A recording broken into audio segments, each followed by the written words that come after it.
श्रेष्ठता क्या है? श्रेष्ठता का क्या अर्थ है?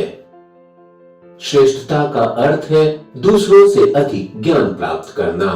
अर्थात मूल्य इस बात का नहीं कि स्वयं कितना ज्ञान प्राप्त किया, मूल्य इस बात का है कि प्राप्त किया हुआ ज्ञान अन्य लोगों से कितना अधिक है। अर्थात श्रेष्ठता की इच्छा ज्ञान प्राप्ति को भी एक स्पर्धा बना देती है। स्पर्धा में विजय अंतिम कब होती है?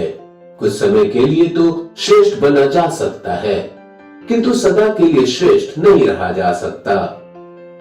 फिर वही असंतोष, पीड़ा और संघर्ष जन्म लेता है। किंतु श्रेष्ठ बनने के बदले यदि उत्तम बनने का प्रयत्न करें तो क्या होगा?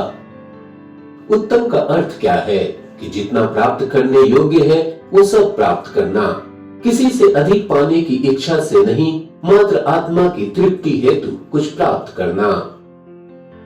उत्तम के मार्ग पर किसी अन्य से स्पर्धा नहीं होती, स्वयं अपने आप से स्पर्धा होती है। अर्थात उत्तम बनने के प्रयत्न में देर सवेर सारा ज्ञान प्राप्त हो जाता है। बिना प्रयत्न के ही वो श्रेष्ठ बन जाता है। किंतु जो श्रेष्ठ बनने का प्रयत्न करता है वो श्रेष्ठ बने या न बने उत्तम कभी नहीं बन पाता। स्वयं विचार कीजिए।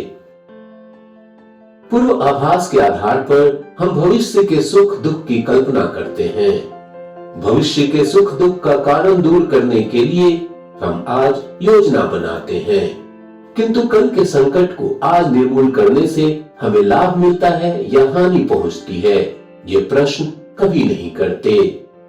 सत्य तो ये है कि संकट और उसका निवारण साथ जनते हैं, व्यक्ति के लिए भी और सृष्टि के लिए भी। नहीं, आप अपने भूतकाल का स्मरण कीजिए, इतिहास को देखिए।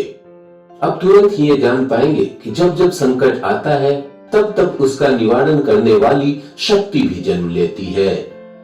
यही तो जगत का चलन है।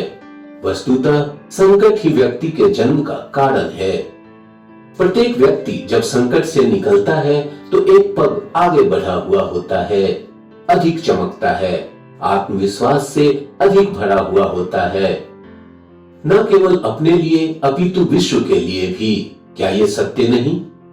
वास्तव में संकट का जन्म है एक अवसर का जन्म, अपने आप को बदलने का, अपने विचारों को ऊंचाई पर ले जाने का, अपनी आत्मा को बयान और ज्ञान मंडित बनाने का। जो ये कर पाता है उसे कोई संकट नहीं होता, किंतु जो ये नहीं कर पाता वो तो स्वयं एक संकट है विश्व के लिए। विचार कीजिए। दो व्यक्ति जब निकट आते हैं तो एक दूसरे के लिए सीमाएं और मर्यादा निर्मित करने का प्रयत्न अवश्य करते हैं। हम यदि सारे संबंधों पर विचार करें तो देखेंगे कि इन सारे संबंधों का आधार यही सीमाएं हैं जो हम दूसरों के लिए निर्मित करते हैं। यदि अनजाने में भी कोई अन्य व्यक्ति इन सीमाओं को तोड़ता है तो उसी क्षण हमारा हृदय क्रोध से भर जाता है। इन सीमाओं का वास्तविक रूप क्या है? क्या हमने कभी विचार किया?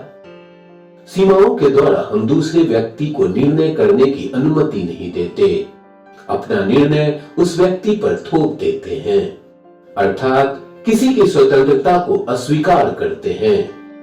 जब स्वतंत्रता को अस्वीकार किया जाता है तो उसका हृदय क्रोध से भर जाता है, और जब वो सीमाओं को तोड़ता है तो हमारा हृदय क्रोध से भर जाता है।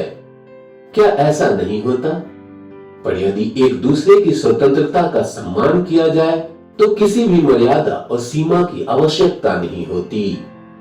अर्थात जिस प्रकार स्वीकार किसी संबंध का देह है, क्या वैसे ही स्वतंत्रता किसी संबंध की आत्मा नहीं? स्वयं विचार कीजिए।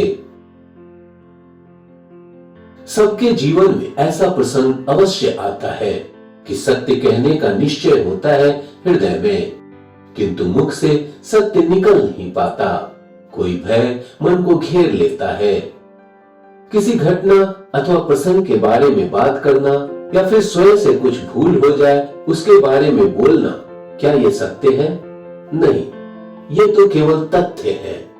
अर्थात जैसा हुआ था वैसा केवल बोल देना सामान्य सी बात है।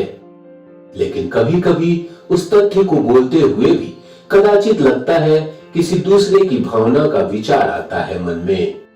दूसरे को दुख होगा ये भय भी शब्दों को रोकता है। तो ये सत्य क्या है? क्या हमने कभी विचार किया?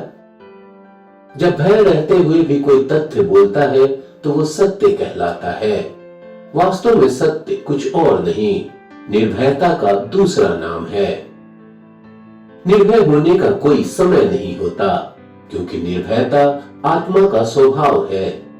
अर्थात क्या प्रत्येक क्षण सत्य बोलने का क्षण नहीं होता? स्वयं विचार कीजिए।